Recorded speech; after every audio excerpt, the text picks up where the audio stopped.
Guys, it's Amanda. Today I'm going to be painting my blood moon painting. So this is a personal favorite of mine. I absolutely love full moons that have that nice, dark, deep red color, and I just love this and how you can customize it to anything you wish. Anywhere from painting bats, you could put owls in it, you could put a witch flying in the sky. You could do this with pine trees. You could do this with your regular leafless trees. It is so cool how many things you can do to make this your own. How I do it is my primary colors are going to be black, blues, reds, and oranges. But if you do want to change things up a little bit to match things in your house with a certain wall color or whatnot, this is your painting. You are free to do however you want. I'm gonna guide you exactly step by step how I have the picture posted, but you can feel free to make changes, and I would love to see your guys' paintings in the group. So whenever you're finished, feel free to show off your work, or if you have questions, don't hesitate to reach out to me. I'm here for you anytime that you need help. So I'm gonna paint along with you. I'm gonna go over supplies real fast. Every time you paint with me, the brushes are generally the same. Today I'm gonna switch up my size of canvas. I'm gonna do an 11 by 14 inch today. And your regular surprise, not surprise, your supplies that you're gonna be using are your flat brush, and you're gonna have an angled brush. Now this is the one that's flat with the pointed tip. You're gonna have a round brush, and then you're gonna have a liner or a detail brush. Now heads up, you guys, the liner and detail brushes, these are the fastest to go bad. I've only had this one for just a couple weeks now, and the tips, it like still split apart. So if that happens to you, before you throw it away, dip it in some water, okay? Tap off the extra water, and then just kind of twist and pull the bristles together in your fingers, and that will make it nice and stuck together. So a little tip for you, because mine's starting to go bad. So you're also gonna need a pencil, and preferably one with a good eraser, because we're starting on a blank canvas. I'm not going to be worried if there's any like smudge marks that stick and linger around if you make a mistake. But do keep in mind, I'm never usually the biggest pencil person, but because it's starting off on a blank slate, we'll be okay. You're going to want something, depending on what size canvas you're going to do. Now keep this in mind, it might vary differently, but you're going to need something round to trace with. So a lot of times when I do my moons, if I'm doing a 16 by 20 inch, which is a really big canvas, I'll probably use a paper plate to go ahead and trace my moon on. But because this is a bit smaller, you're gonna need to get creative. So I found a Disney popcorn bucket that I had from Disney World, and I just happened to flip it upside down, and this was the perfect size. So I used that to trace on my moon. You could use like a smaller plate, a cup. Get creative, you guys, because moons are tricky. I usually always trace them. So let's go ahead and just dive right in. You're gonna need a bucket of water, okay? And then you're gonna need extra napkins, extra plates. Today I'm not being conservative with my environmental friendliness today. Sometimes I have my handy cutting board I use upside down to paint on, so I'm not wasting plates, but I don't know where it is. I think I misplaced it. So I like to use styrofoam plates. I know they're not the best for the environment, but they are ideal for painting because your acrylic paints dry very fast. And if you're gonna use a paper plate, just know your paint is gonna soak into that paper and it's just gonna dry up on you very fast. So this is easy to work with if you have like a plastic palette, or you can use the back of a cutting board that's nice smooth glass. It's easy to clean, or I recommend styrofoam plates. So I am using To begin, I'm gonna go ahead and use my big flat brush and work on the background first. Try your best to not go inside your moon, because if you do, it might distort your color when you go to put the pretty oranges and yellows and reds. Now, first and foremost, take a minute. If you need to pause me, go ahead and pause me. Go ahead and trace on your moon, and then you can begin this next step. So before I begin, I like to rinse my bucket, or rinse my brush. I can't talk today. I have my coffee here. It's kind of early. Just don't mind me. Go ahead and rinse your brush into your bucket of water, and that's gonna get it nice and ready.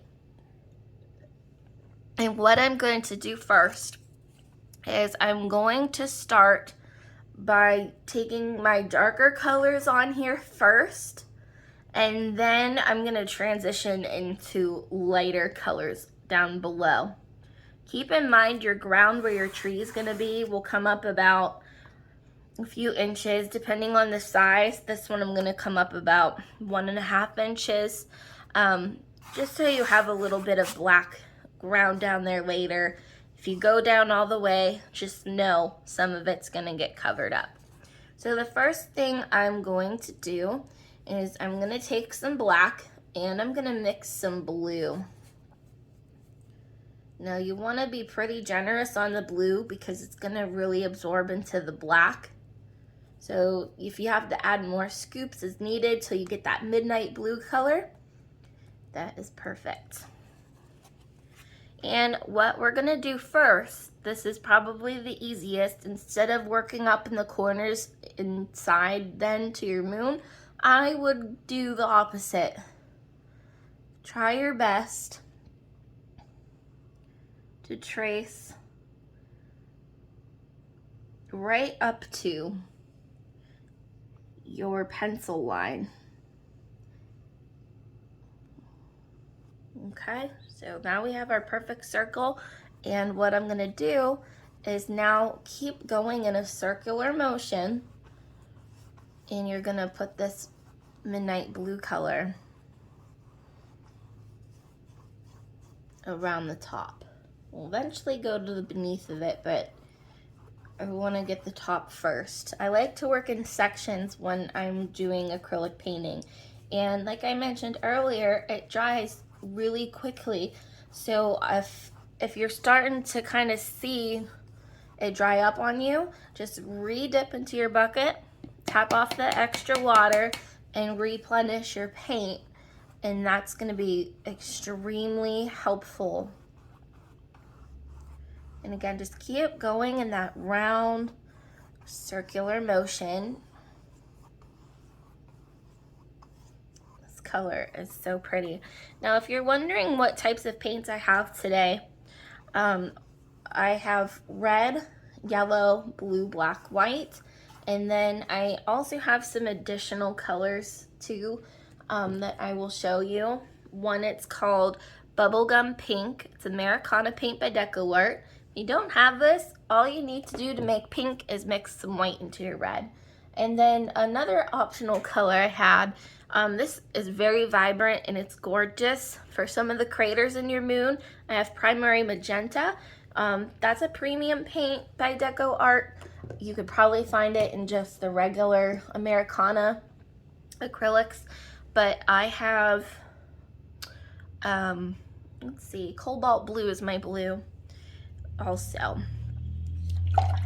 Depending on what you have at home, you can do the same exact design. So don't stress if you don't have these colors exactly. So as I have that on, I'm just gonna darken up my edges a little bit. So I'm gonna rinse my brush slightly and then grab some black. And in my corners, I'm just gonna hurry up before this dries, and I'm gonna start to go back and forth, let the paint soak in, and put in some black. Now, I'm not adding a ton of paint onto my brush, just a little bit. The more you load up your brush, it's gonna be really hard to see that blue. So you don't wanna add too much, just a little bit for a little extra touch in your corners and then drag it on in closer to your moon. Now, if you're getting some streaks, this is really something that's common. If you're getting streaks in your painting, when you lift up your brush, I don't know if you can see that, but right here, there's a little streak. All that means is you're pushing up way too soon. So what you're gonna do is very light like a feather with a loose wrist, just drag it from one edge to another without lifting up off of the canvas. And then that will disappear. So now what we're gonna do is we're gonna start to lighten this up. So I'm gonna rinse my brush all the way. And what I like to do is kind of pull that extra paint on a napkin, and we're gonna make a light blue. So I'm gonna take white and a big scoop of blue, and we're gonna go ahead right on top of some of this color that we just put on. We're gonna go back and forth and now get the bottom of our moon. Now I accidentally went into the center, made a boo-boo. So either there's two things that you can do. You can grab a baby wipe and just get it off, or you can let it dry and then let white paint cover it. So that's probably what I'm gonna do. I'm just gonna put some white over top. Now here's a thing for you guys to keep in mind when you're painting with acrylics. Mine started to dry really fast because I didn't put too much paint on, so it's not really blending into the color up top. So what you may have to do, if that happens to you, is go back to your previous blue, like that darker shade, and then if you have to mix it again, that's absolutely fine. Remember, it's more blue than black, but you might have to go back in and then put it on top of this light blue and see how it just now is fading into the light color we just did, and it's blending so much better. So you're gonna want to make sure both colors are dry. Now another thing to keep in mind is the more you blend something and go back and forth, it's all gonna kind of turn into one color. So if you over blend, you might have to go back and make some adjustments. So for me, I'm just gonna put some more dark blue in here and then go back into my light blue and then just go softly over it a few times. You don't wanna overdo it. So now I'm good. I'm gonna go back into my light blue, and then I'm gonna very lightly press. I'm not gonna overdo it. Just make sure you get real close to the bottom moon there, and we're gonna drag this light blue down. Now the farther you go down, you could take a little bit more white and start to blend some white into the color, and it really lightens it up. There's lots of different ways to do it. You don't always have to blend right onto your canvas. Now, say you're going over it, and nothing's happening. It's not really working out, it's being stubborn. What you can do to help blend things is rinse your brush 100%, okay? And then with a clean brush, make sure there's not a ton of water on, because that will start to peel off some of your paint and leave an empty bare spot.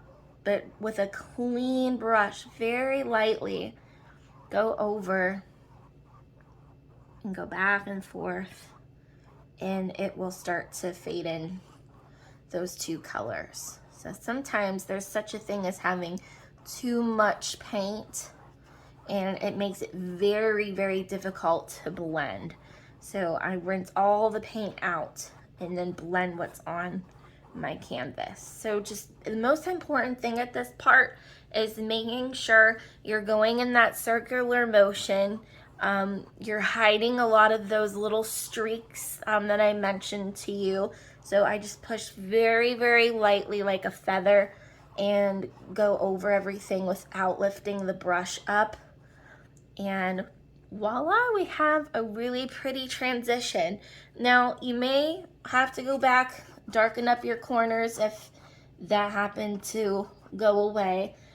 Blending is a lot of trial and error, but it pays off in the end when you do it, because then you get really pretty different colors, and sometimes the more different shades, the more realistic it looks.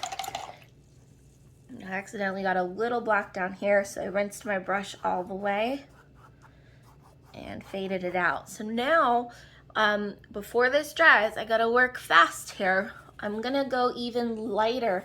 I'm gonna take a big scoop of white, and down here, I'm just gonna go back and forth, back and forth. You don't wanna pull it up too high.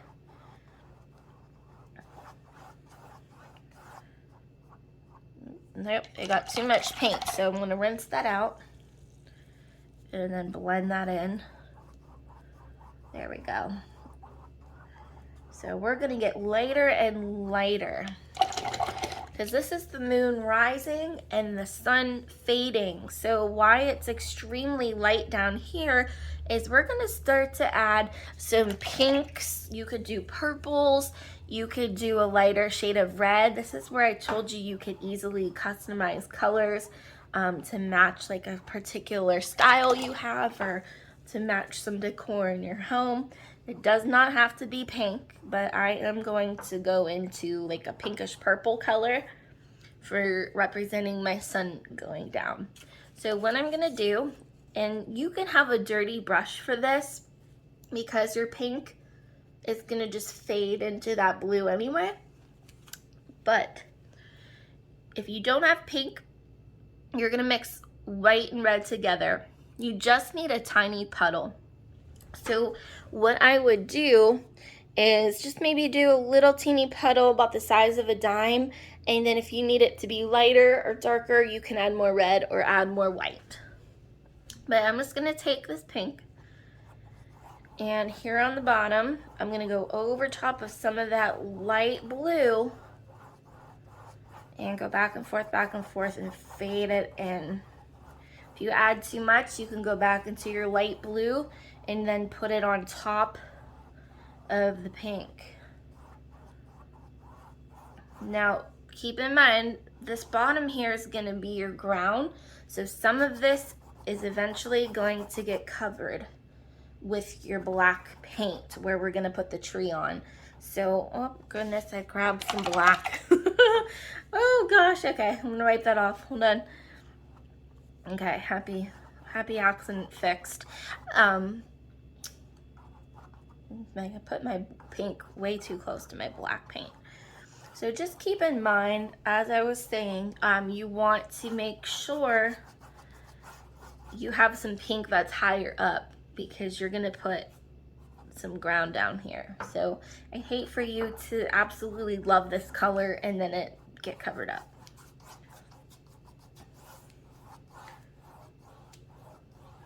And ta-da! I'm super happy with how this blended.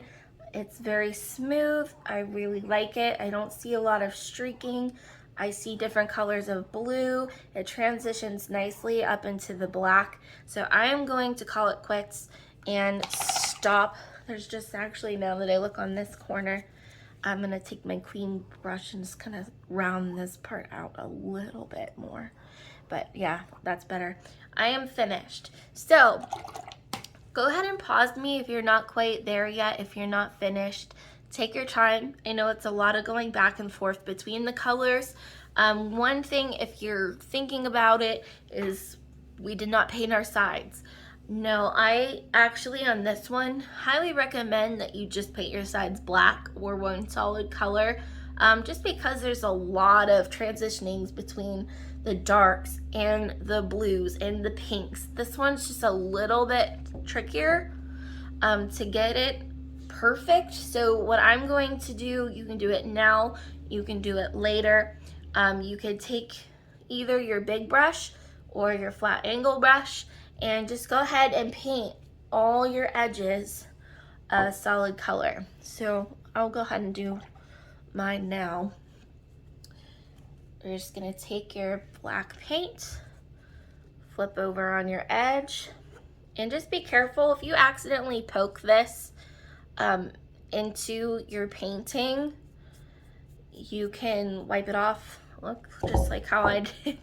You can wipe it off, but I am gonna be completely honest. I would not paint your edges until after this part is dry, because we just painted this, and if you have a boo-boo like I just did, it's gonna wipe off all those really pretty colors.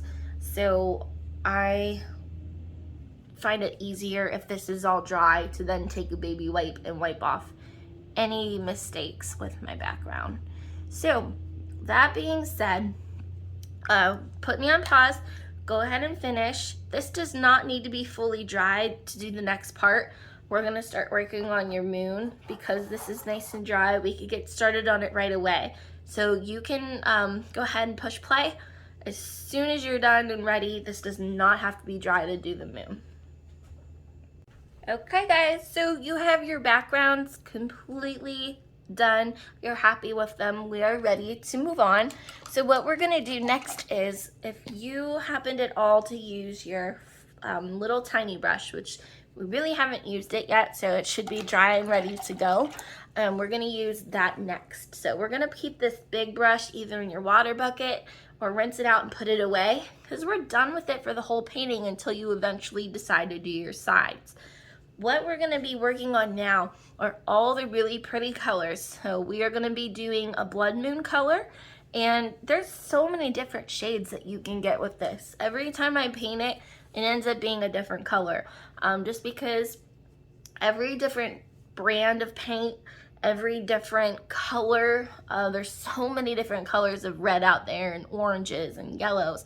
It might not be the exact color I'm doing, but it's gonna come pretty close. And what that is I'm going to mix my own orange, or if you have an orange that you think looks very similar to this that you want to use, you can use that too. But I'm going to mix some red and yellow together. And look how vibrant that is. That's really pretty. So I use red and yellow together, and you're just gonna start off with one solid color. So I'm gonna come on here, and this is the most tricky part. You want to make sure you touch your edges of your moon and try not to go outside of your circle, okay? This is the hardest part of the whole painting, is this. So you gotta be very careful. So I really don't focus on filling in the middle until this part is done. Now remember earlier how I said I had an accident where I accidentally put a little bit of blue in the middle? Very common that happens. What you're gonna want to do eventually, you don't have to worry about it now, but you'll go and put a little bit more white, because see, when I'm putting this color on, there's still that dark spot there from my background. I don't want that to show in my painting. So when we go to do the craters and fill this all in, I'm gonna put a little bit of white there to touch it up, and then go over it one more time. So this part, I'm just being very careful. And if you need to switch to a different brush to feel comfortable about this part, go ahead, absolutely. If there might be a little tiny spot that you can't get, you need to switch to a little tiny brush. Whatever helps. Just make sure you're staying in the lines, because you want it to be that nice, perfect round shape. This is the highlight of your whole painting. It's the showstopper. You're gonna have all your focus mainly in this area, so you don't want to mess it up.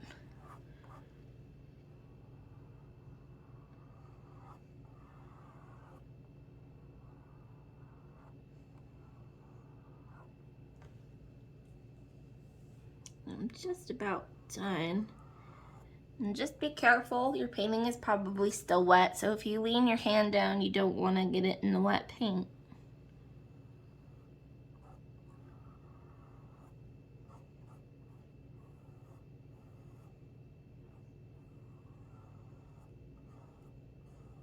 There we go. And now once you have that, you can start filling in the middle.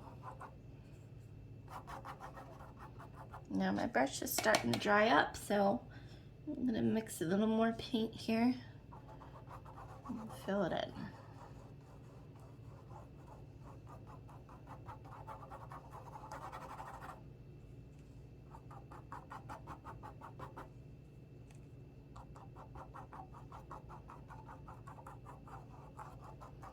Now we do not need to wait for this to dry to get started on the next part. But if you want to, if you need to take a little bit of a break, this is a good stopping point to put me on pause, because it doesn't matter if it's dry, it doesn't matter if it's wet. We can go ahead and continue on. So what we're gonna do is use the same exact brush. I'm not even gonna rinse it out, but we're gonna start to add in some different colors. So this is really awesome if you have other shades of oranges or purples or pinks, red. You can put all those colors into here. They all complement each other. However, if you're gonna do something outside of the box and you wanna incorporate other colors into this, just know some colors don't mix very well with others. For example, if you mix blue into this and we have a lot of orange, it's gonna turn your moon brown. Now, that's okay if some parts are brown, because honestly, even when you do like a sunset painting, and sometimes it's hard not to mix oranges and blues all together, you're gonna see a little bit of a brown tint, but you don't want it to all be muddied down. So you gotta be very careful about how much you use and where you put it. So do keep those things in mind. Some colors will make more purple. You'll get more reds. All these colors that I'm going to be using all complement each other well when they blend together. You can't just go slap some color over here and then here and here and keep them all spaced apart. It's not going to look accurate. Colors are going to need to mesh together. So I'm going to show you an example. So I'm going to do some white and yellow together.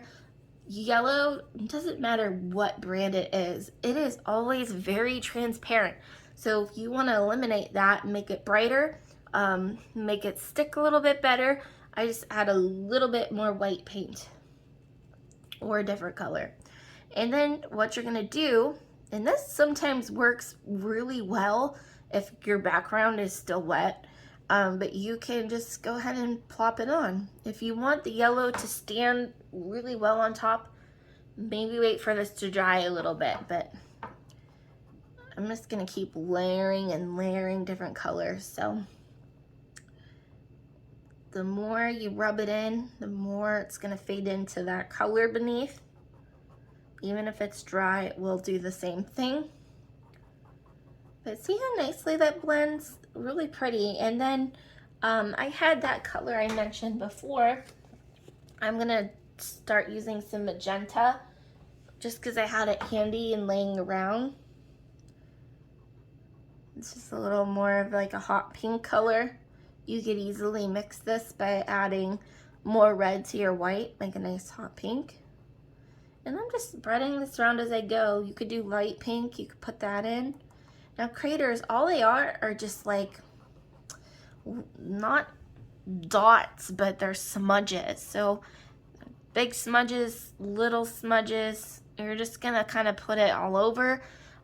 You do want to leave some sections of your background color open, just because you're not gonna see a ton of craters like everywhere. You're also gonna have some bare spots. Now I'm just fixing real quick. Remember when I mentioned I had a boo-boo on my moon? I'm gonna put a little more white into like a orange or red or yellow, and I'm gonna cover it. This way you don't see that really dark streak. Okay, that's better. And then when that dries, I'll just cover over it. But maybe I'll take a little bit more yellow. And it's just kind of dabbing and smudging. Now the biggest tip is don't do everything in the center. You also want to have some of your craters touching the edge of your moon, so it looks like it's going behind it and onto the dark side of the moon. So you're going to want to get really close, like it's going behind, and then you can continue. Now purples are really pretty colors that you can use. So you can also mix red and blue together to get a deep purple, and look how pretty this is. Now the purple mixed with you know, the blues, remember how I said you might see a little bit of browning?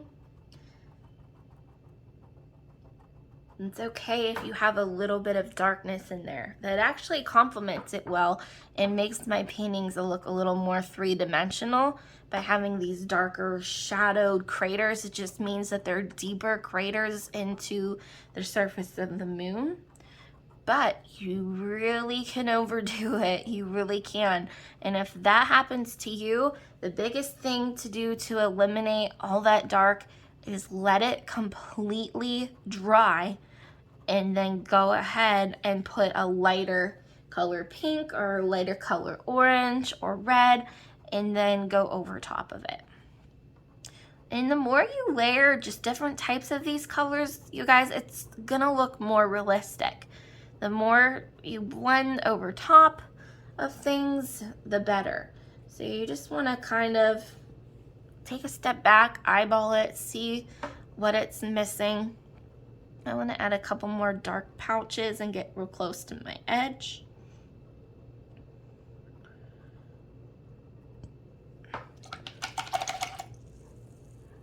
And I'm going to do a little bit more reds and magentas because the blood moons gotta have that reddish orange tint in there. So definitely make sure you don't lose that.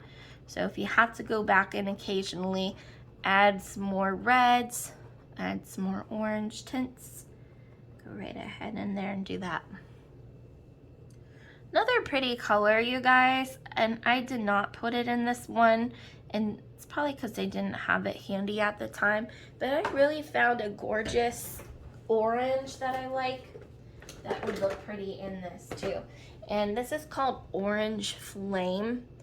This is by Deco Art. This is the Americana paint, but look how vibrant that is. Some brands have a little more vibrancy than others. You'll find that once you start painting that there are certain brands, they're absolutely fantastic. And I'm gonna 100% every time recommend Deco Art over any other brand. And the reason being is they cover very well, they're super vibrant, super easy to flow on your canvas, and these colors are just gorgeous, and you can't beat the price.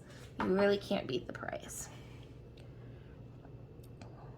So I am pretty happy with how this is turning out.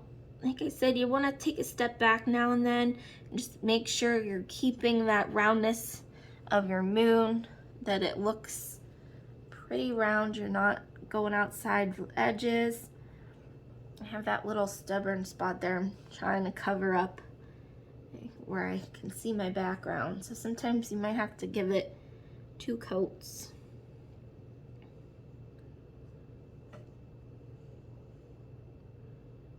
And I am pretty happy and just about finished, I think. Now the next part we're gonna do, once we're done, and take our time. If I finish before you, go ahead and pause me, but we're gonna do our ground next. Now if you're working with a bigger canvas, yeah, this is gonna take a little bit more time. I used to always paint, and I do a lot of commissions where I paint on the 16 by 20s, but it's so much easier for me to use this size because it's not taking up so much of your time. You can still see exactly how to get it painted, and it really fits in the camera screen very well. But just because I'm doing this size doesn't mean you guys have to. I love bigger paintings. I have this one done quite a bit, in the larger size. Just take your time. Just because I'm done before you, and sometimes a lot of you guys probably will finish before me, but don't think you're doing something wrong, because you're absolutely not. Okay, so I think I'm pretty happy with how it goes. If you do way too many craters, you guys, just take more of that background color and then just kind of dab on top of it. But I really like this. I think I'm done. So what you're gonna need to do is one more step. And I'm gonna rinse my brush and use the same brush. This is where your whole background should be dry by now. So this is a great opportunity to paint your edges, and then you're also gonna paint the bottom and you're gonna do your ground. Now remember I said some of this pink, it's gonna be eliminated. So what you're gonna do is go over, come up about an inch, inch and a half. We're doing a bigger canvas, kind of eyeball it and see if you need to come up more. But you're gonna just take straight black. I'm not even mixing anything else into it. And don't make it straight across. You know, the earth, it has movement. It has some bumps along the way, some little hills here and there. So don't make it perfectly straight. I have mine very kind of wavy here. So I'm gonna go now and work on my edges. Fill all this in. This painting really pops with the black edges. There's sometimes I paint as I go and I do the gallery wrap, and like some of my edges might be blue, some of them, you know, might have the pink, but this one I am a big fan of the black edges. It really makes that red moon so much more vibrant and pop. The contrast against this black, look how awesome that is. Oh, I love it. All right, so go ahead, do your ground, do your edges, and then we'll go and start working on our tree. All right, so we are ready to start step 2. Now we are going to do our tree, and before we do this, you have to make sure that everything is dry. So if it's not, take a little bit longer, wait, come back, and it should be good to go. Acrylic paint doesn't take very long to dry, maybe just a couple minutes. So the reason you're gonna need it to be completely dry is we're just gonna be working with black paint. And if it happens to run into like your wet, especially in here, like this should be dry by now, but your colors that we just did, if it runs into your black, it's gonna get messy to just kind of trying to go over it back again with black. You want it to be not muddied down by some pinks and lighter colors. So definitely make sure it is ready to go and it's dry. A good test besides smudging your finger in it would be if it's shiny, just like looking at it in different parts of the light, if it's shiny, it definitely needs a little bit more time. You could always test it with your finger, just be careful smudging, but that's always the easiest trick in the book. So if it's shiny, it's still wet. So when we get started, you'll have your ground already here. That doesn't matter if the black is wet because we're just gonna use black, but we're going to want to use several brushes for this. So probably the first brush I'm gonna use is my angle flat brush again. You may even consider using your bigger round brush as well. Now, if you happen to have one that's not so big, round brushes come in various sizes. It doesn't make a big difference which one you use for this step. I'm trying to find an example. Here we go. So this is a smaller round brush that I have, and this is the larger one. It is a pretty big difference, but for this part, whether you're using a small canvas or a bigger one, it's not gonna make a big deal. But what is gonna be very important is your liner brush or detail brush. Absolutely make sure your bristles are sticking together. Remember the trick I taught you by dipping in the water, putting your fingers together and twisting? Definitely make sure you have a really nice, good brush to work with. Those come in various sizes too. Sometimes I like to change it up and have a couple different ones on hand. The liner brushes generally have a little bit of a longer bristle to them, whereas the detail brushes are a little bit shorter. I prefer the liner brush, but either one will do the trick. But those are going to be your brushes we're using, and you're going to be doing a lot of branches. Now, keep in mind, every tree is different. You can do various different styles. You can have one that's really spooky, or you can have one that just has a couple branches left on it. You can have a tree that's a little crooked. Don't worry if it's not perfectly straight. Not everything in nature is perfect. So just keep that in mind. Here's a good example of some trees that you can do. I recently did this design, and these are my spooky trees. We're getting ready for Halloween. They are very crooked. I have a lot that are kind of squiggly. They're not perfectly straight, and look how cool that is. So you could definitely do a style like this.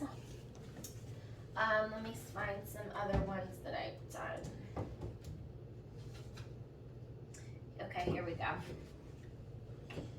These trees, I know they're not really like close up, but here are some other paintings I've done of trees where you can just do a couple branches. You don't have to get very crazy with it.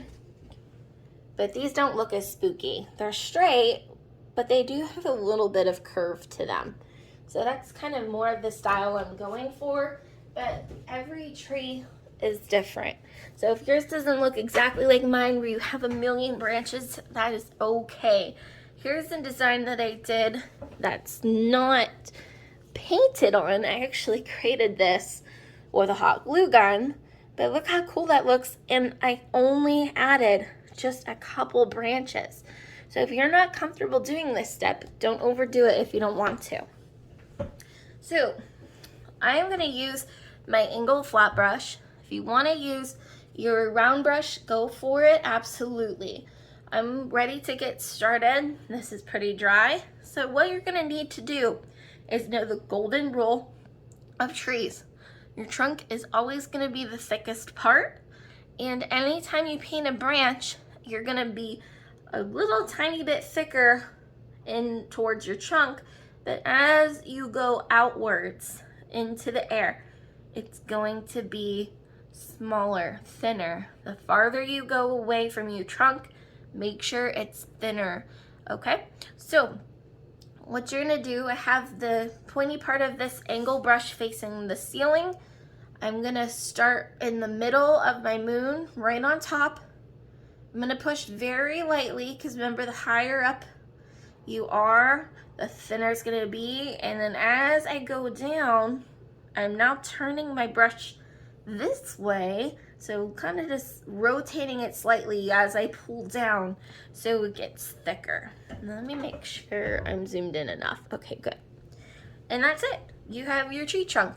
So I would say you could do some main branches using this, only the tip. I sometimes get a heavy hand and I push too hard, so I'm gonna advise not to do that. This is where you're gonna now switch to a round brush, or you can do this all with your little tiny detail liner brush. I'm gonna do my round brush, and I'm just gonna be mindful not to push very hard, but you're gonna have main branches. Now what I mean by main branches is when you look at a tree, you're gonna see some really big branches, and then off of the big branch, you're gonna see even more branches that are a lot smaller that hold the majority of your leaves. Now, I'm not putting leaves in this painting, but it's the same thing. Now remember, you're not gonna make it straight, you're gonna have some curve to it, so I'm gonna make this wavy and come up. Now I pushed a little harder towards the trunk, and then as I went outward, I pushed very, very lightly. Now if you have a thick push, when you push down, you push real hard, it might be easier to use your liner brush. So I'm gonna load that up each time Sometimes after every couple of branches, you're gonna re-wet into the bucket and replenish the paint. This does not hold paint very long because it's so tiny. You can do the same thing with this. And again, you're just gonna have to frequently keep replenishing. So this is gonna be thicker here, okay? And then as you go out, push really lightly, and there you go. So this part got a little thin, so I'm gonna thicken it up. Perfect. Maybe over here too. You got real skinny there, so I'm gonna thicken that up. And there I have it. So I'm gonna keep using this brush. I think I like it the most. If you wanna practice on like computer paper or sometimes you can get, I don't know if I have the thing with me. No, I'm not seeing it. But sometimes they have these like drawing notebooks that you can use, and they have really nice like multimedia pads with paper. Those are great for practicing. But you can practice on regular paper. Now that got really thick, so I'm really not happy with what I just did. So no mistakes, you can always just fix them by doing this. So right here where it got thick and then this is thin and then that's thick, I'll just thicken up the middle here and you would never know I made a mistake. Now sometimes if, let's say you did a really bad error and you're like, oh my gosh, I really wish I wouldn't have done that. If you get a baby wipe or a wet paper towel that's not soaking wet, you can literally just very lightly scrape it off, but you have to do it as soon as you do it or else it's not gonna come off. And don't push too hard because it will take the paint off underneath if you do. But that is something very, very helpful that you can use when you're painting. So I'm just gonna go and take my time and I'm gonna make a couple of these main branches here. You also wanna come up and do some thinner branches that go straight up like this.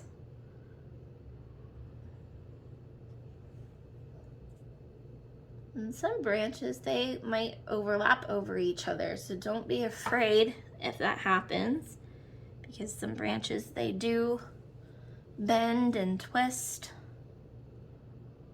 Sometimes I like to do an effect where I'll take a branch and I'll curve it around the outside of the moon, and it kind of just looks like the moon is just sitting like cupped right into your tree. It's a really cool effect that I found a lot of people really like in some of my paintings when I do that. It's just a really cool like way of viewing it. And sometimes I did it by mistake one time, and a lot of people were like, whoa, like that's really cool. I'm like, oh, thanks. And here I did it on accident. And I'm like, it does really look like it's hugging it. And I've seen some like photography people, they'll like Photoshop a tree to like do that now, and I'm like, that's really cool. So I'm just gonna keep on putting a bunch of these in, and it does take a while, you guys. I'm gonna do maybe a few more main ones, and then I'll show you how to do the little ones. Just kind of think of the letter Y when you do your trees. See how a lot of them kind of split apart from each other like the letter Y? Even when you do little ones, you could do little tiny letter Y's off of that. That's kind of the best way to describe on how to do them. And then like have a couple bend and twist. You don't want them all poking straight up in the same direction. You want to have some character to the tree. So once you have your main branches that are big like that, you're gonna want to start making these a little thinner. My biggest tip to you is just keep, re-wetting your brush, tapping off the extra water, replenishing your paint.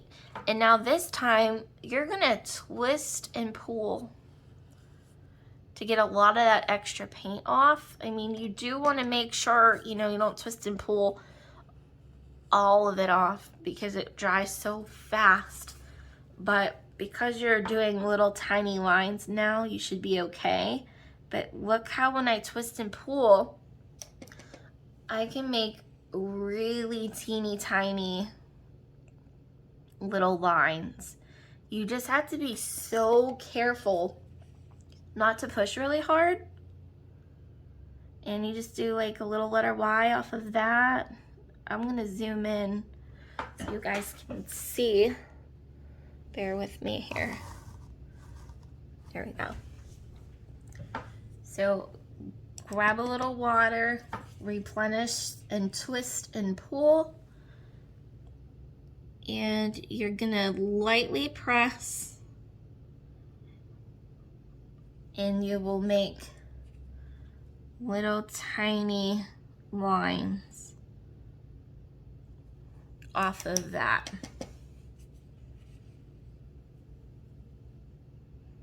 And you can get as detailed with this as you want. The more realistic it's gonna look because this has no leaves on it to kind of fill in these areas. So you're gonna want to put a couple of these tiny ones just all over the place. The trick is just to push really, really lightly. Your tree is what's gonna really sell your painting. Yes, your blood moon color is gorgeous and it's so pretty, but you really, really wanna show off your skill by just taking your time. Maybe, you know, pause me, put on your favorite song and have fun with it. Just relax, get creative, because the more you do of these, the more realistic it's going to look. Now, I did say earlier, you know, you do not have to take an hour and do this. Some people, they're fast painters, others are slow. I'm kind of in between. But I find when I, you know, put on like my favorite music and I'm in a good spot where I don't feel rushed. Generally for me, it's when my kids are in school, I get the most done because I don't really need to like stop and burn out fires that they're that they're going through. It's, you know, when you have kids and stuff, I know it can be a little challenging to find me time, but when you do have the time, it just really, really looks amazing when you add those extra details. And I am not going to sit here with you for an hour and do all of these. I'll probably just do a couple here and just show you. But take your time, put on some of your favorite music, pause me, and then we'll go ahead and do the clouds and finish off with bats whenever you are ready. So that being said, let's see, we'll do some over here with you, and then we'll pause me and we'll finish this at our own pace.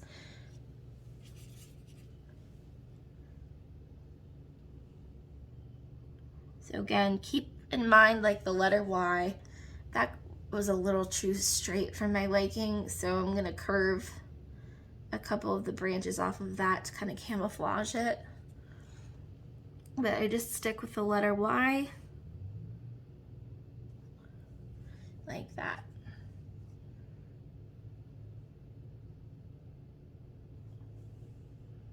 All right, so I'm gonna zoom out so you can see how it looks from far away. There we go. And you just keep going until you want to stop. Okay, so just a couple more here and there. Sometimes it takes a step back to just observe what you are doing.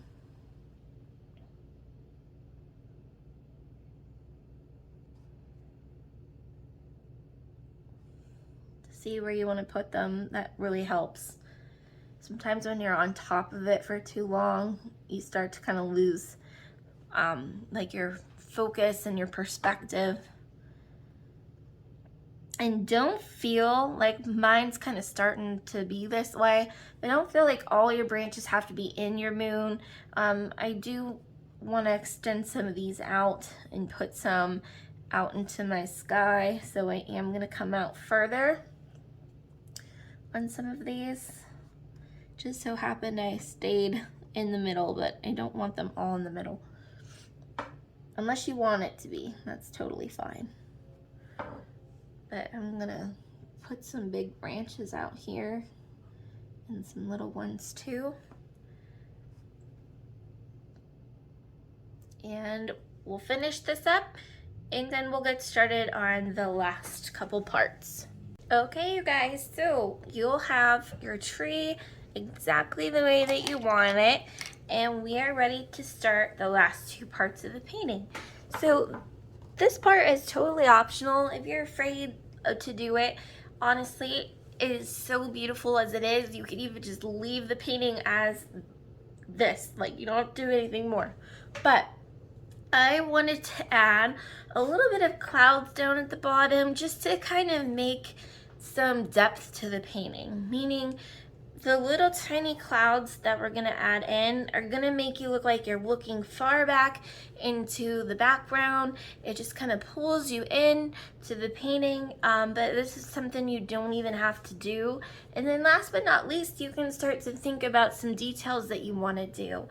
Owls have been very popular when I taught this in person. I've taught this painting in particular in class to probably about 250 people, maybe even more. I've done it numerous times in person, but everyone always did something different, which was really cool. Owls seem to be the most popular. Some people decided to do bats, but owls, if someone had like a little branch available, like right here on my painting, that would be a perfect spot to put an owl. That's something that you can consider. Sometimes people do like maybe a swing off to the corner in their painting, hanging off a tree. Some people put a little bit of grass here or there and then just said, I'm done, let's add some glitter. Glitter is very popular in this one too. But it's up to you what you want to do with it. But I definitely like clouds, and to do them, you're gonna use a round brush. Go ahead and wet the brush. If you used it already, you know, for your tree trunk, just make sure you get a lot of the black out on a napkin. And for my clouds, I'm gonna do purple. You could do pink, you could do red. I'm just gonna do blue and red with a little white in there to make a light purple. Now when you have your color, you want this to be really, really small. The farther your, like, bigger your clouds are, like, it's just not going to be proportionate with your moon, with your tree. You want them to look like maybe you're on a hill, you're looking out into the distance, and there's some small clouds. You're just going to do a rounding motion, like with your wrist, and you're going to put some clouds in here. Let's round it out, round it out, round it out. I'm going to rinse my brush now. And to me, that it's pretty, but it's not a part of the painting yet. So what you have to do is, with a clean brush, before this dries, soften your edges by rubbing the paint that is already on your canvas, and frequently take a little bit more water, not too much water, but just enough. Where now, do you see how it's fading my cloud into the painting? And you're gonna keep that, you know, the wrist going in circles each time. Oops, got a little over here. And then another trick is on your edges, just slightly kind of fade them out. So it's gonna be like real heavy in the middle, and then as you go out, the cloud is gonna just fade and be a lot thinner. Now we're gonna do it again.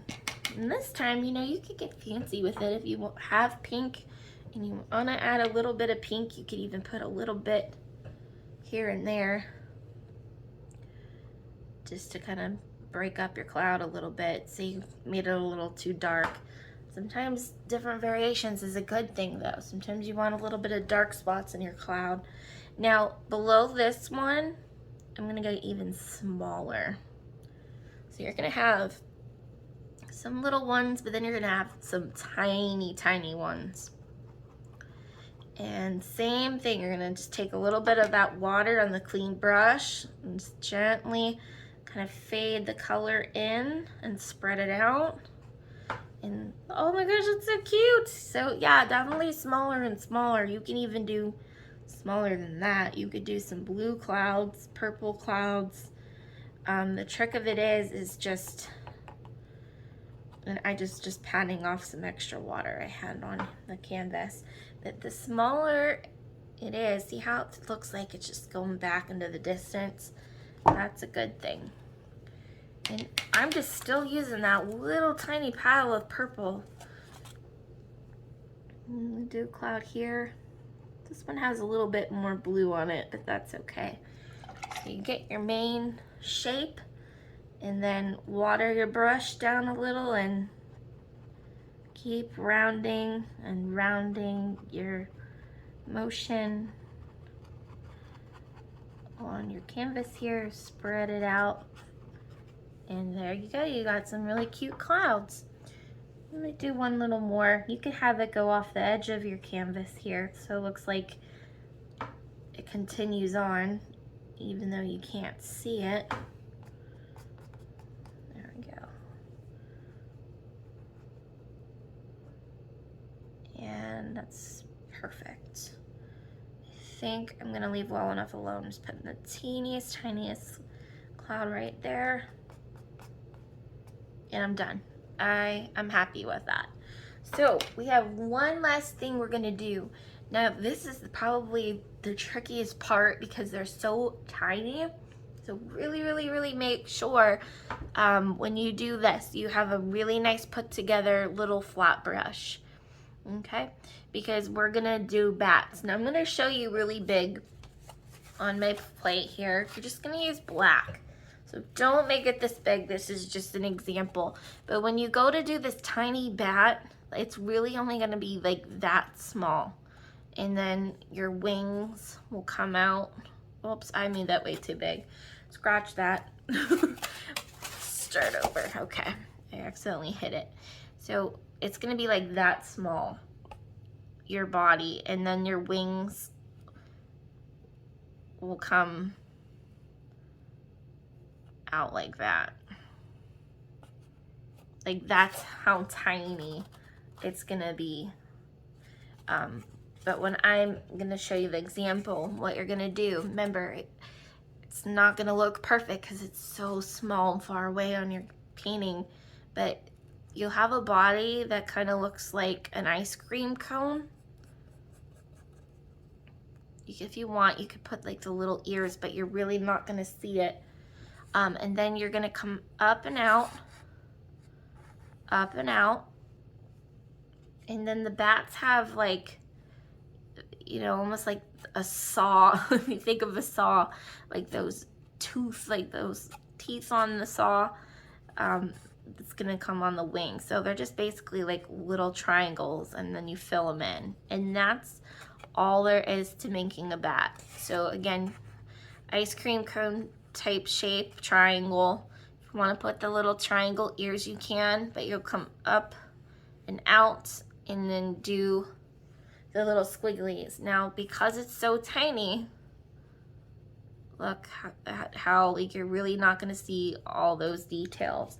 I think what's going to differentiate this from like a seagull or something is going to be the wings, having those teeth looking, you know, zigzag wings. But you can put those anywhere on your painting that you want. If you don't want to do that and you want to do an owl sitting on a tree, let me go ahead and show you that too. So we'll say, here is your branch, okay? And again, this is not the size you want to do. This is just showing you how to do it. What you do is you make your rounded oval shaped body. It's generally a little wider up at the top and then comes in slender towards the bottom. And then you'll fill it in. If you want to put a little tail, you know, there you can, like that. And then the head, going to be a little bit wide on the sides, but it's like a smushed oval shape like that. And then you could put, you know, your little triangles. So that would be cute if I put one there. And I think on this one, I might end up wanting to do that. I love that. I know I'll do bats. We'll stick with the bats. So I'm just gonna do the little tiny head. Get the wings. This one, he's really far away. You probably can't see him. I'll zoom in. Yeah, just really practice, you guys, like how I did, like on your plate or on a paper towel. Oh wow, I made him really small. Hold on. Having a hard time seeing in this light. Okay, I fixed him. There we go. Let me see if you guys can see.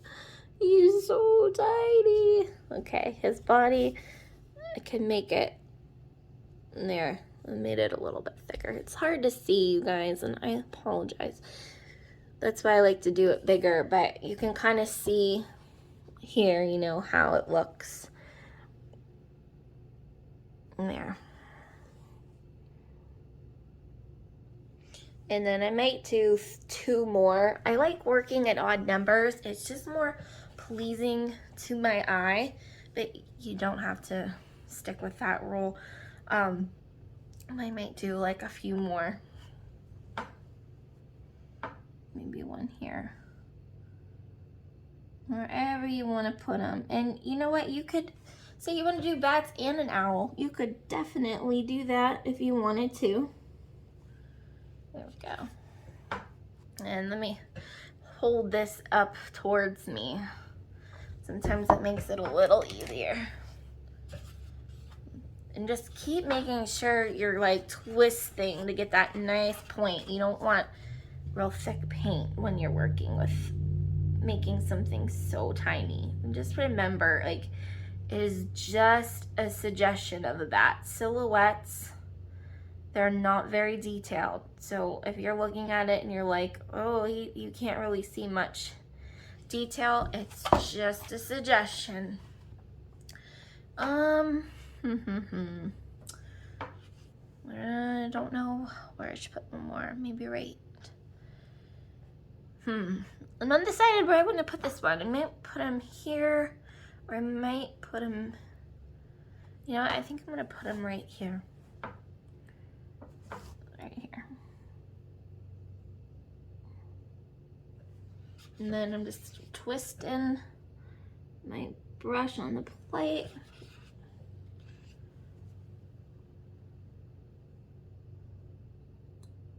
Because I'm using such a tiny canvas, it makes it hard. They do have things in the craft store. They're called paint markers. Sometimes I'll use those if it's something I could get away with if it's bigger. Paint markers, they would be way too thick to make these bats this size. But that's something to keep in mind. If you're doing a bigger canvas, you can always sketch them out with a paint marker.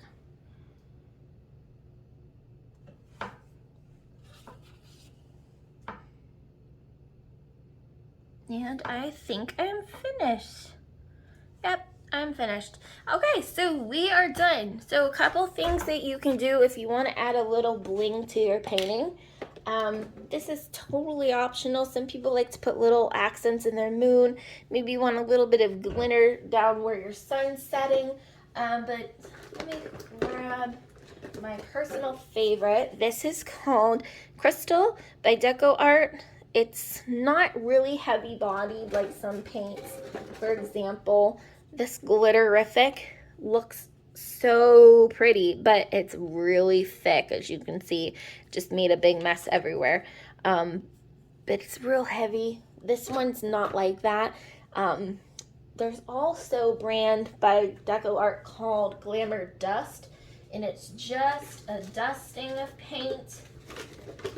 They do have that one in crystal too, but they have other colors like this blue. That would look really pretty if you don't want it real noticeable, if you just want a shimmer. So keep those options in mind. Another cool thing too that you can do is you could even do like some glow paint accents. There's so much you can do with these paintings. It's so cool, but I like little accents of glitter now and then. Sometimes I don't like using glitter at all. I don't think I've personally put glitter in this one before, but I've seen people that have, and it looked amazing. So that being said, you guys, thank you so much for painting with me. And the last step would be just to sign your name. You can use your little tiny brush. I'd recommend a light blue, light purple, something that doesn't really stand out too much but is noticeable. And I cannot wait to see what you guys did. So thanks again for painting with me. I really love doing the blood moon with you, and I look forward to next time. All right, guys, we'll talk to you soon. Bye.